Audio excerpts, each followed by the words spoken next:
Hi friends. So I'd just like to go a bit deeper into the subject of meaning, which is a pretty important subject, isn't it? Because meaning gives us a sense of purpose in life, gives us a direction. From our meaning we derive significance for the way we live, how we behave, how we relate, how we communicate, how we create.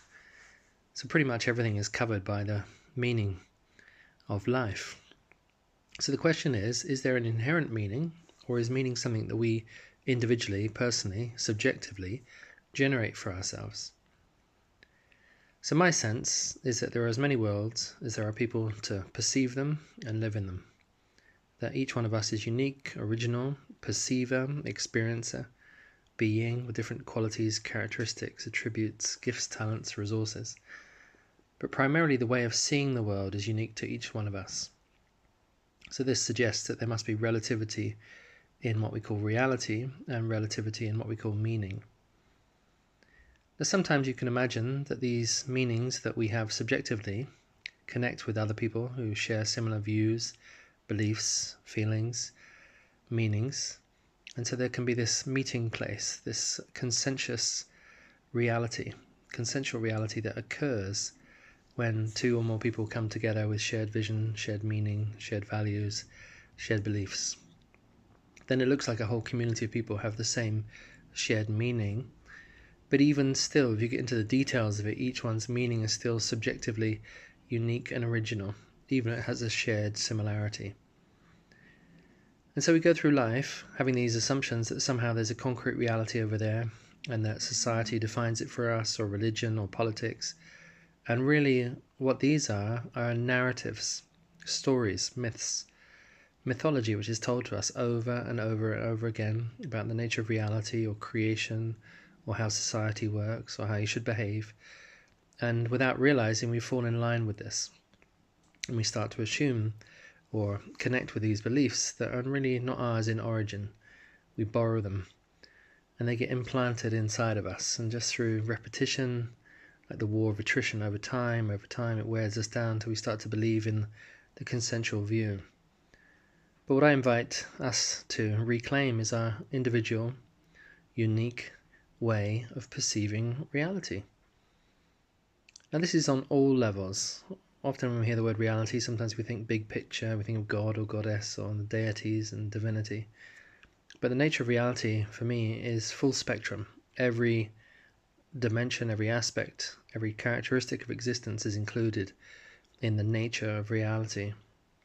Reality as I feel it, see it, give meaning to it, is inclusive of everything. So for me, everything is real. Even fantasy, imagination, thoughts, energies, emotions, sensations, they all have their perfect place on the different dimensional scheme of things. Now I attribute meaning to this because this is something that lines up with my own personal experience, and it's a way of giving it a description. But let's get a little bit closer about how we generate meaning for ourselves. So if we're completely conscious, aware, awake, and freely choosing reality, then we can ascribe certain meanings to certain things. So it might be that you're somebody who's interested in nature and wants to study trees, for example, different species, different varieties. Now before you did the study, they were just a group of trees, and now there's the uniqueness and individuality of the trees, so you ascribe more meaning to them. So when you look at a forest, it's not just a green landscape, suddenly it's full of diversity of trees that you can name. From the tree's perspective, there are no names. It's from our perspective we've given names to these different species and as a way of describing them, understanding them, recognizing them. So it's functional, it's useful, but we've ascribed a meaning and a significance. And then over time, through patterning, we start to notice more trees similar to the ones that we've seen, and you start to notice patterns. So you start to make a kind of global assumption that all trees that look like this are in that same species named this way. And so we ascribe meaning to whole species, whole countries. It's like really vast how quickly it becomes this interpretation of life. And we're constantly doing this. We're ascribing meaning to relationships, to situations.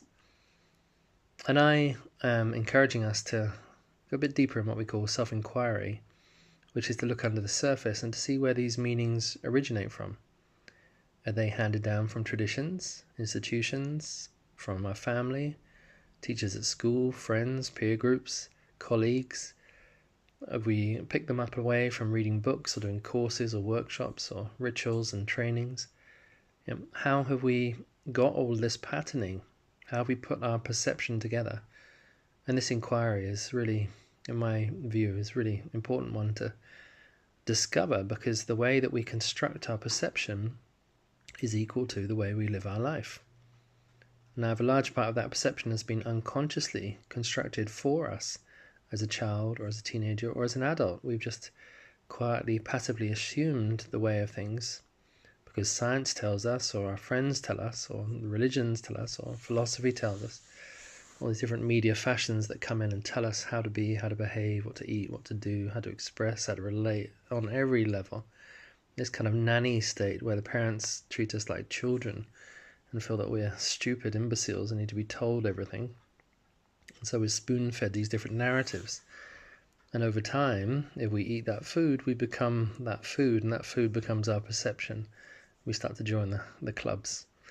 I'm inviting us to wake up out of this. So you become a club unto yourself. It doesn't mean you're a loner. It doesn't mean that you're separated from everyone else. It just means that you're standing in your natural position as yourself, as a unique perceiver, a unique generator of meaning and existence. So, coming back to the way that I see things, is that there's a starting place in presence. And in presence, there's no desire for generating meaning. Presence is content in and of itself. It's complete. It's home. It's whole. But that's the in-breath.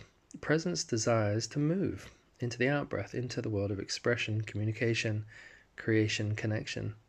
And it's that movement out into the world where meaning gets generated. Now, if we're a thinking-oriented person, then our meaning is going to originate from our thinking. If we're feeling-oriented, it's going to originate from our feelings, emotions, sensations, energies.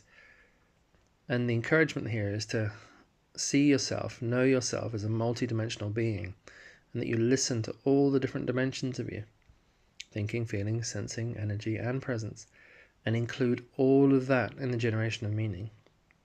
If you do this, like on the out-breath, which means the expressive movement out into the world, out into life, then we bring our fullness into everything that we do.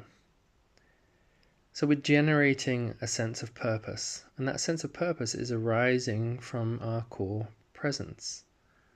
It's not given to us by someone else's patterning or inserted into this matrix indoctrination and conditioning process. It's something which is freely chosen because we prefer it, we choose it, we originate it. And in this way, we're all unique creators of existence, creators of reality, creators of meaning. So it's really just encouraging us to get back to that core, beautiful, natural, essential state of presence and integrating with all the different levels of us. And then with all these different levels, we generate on purpose, deliberately, consciously, the meaning we wish to give into the world, give into life. And so this is what I call living on purpose, or life by design, or love by design. It's the in-breath into presence and the out-breath into purpose or meaning, the generation of meaning. Creating meaning by our own uniqueness, by our own originality. Thank you very much for listening, and wishing you all the best in the generation of the worlds and realities that you live in, and inviting heartful presence to be the core foundation that generates meaning for yourself. Thank you for listening. Bye-bye.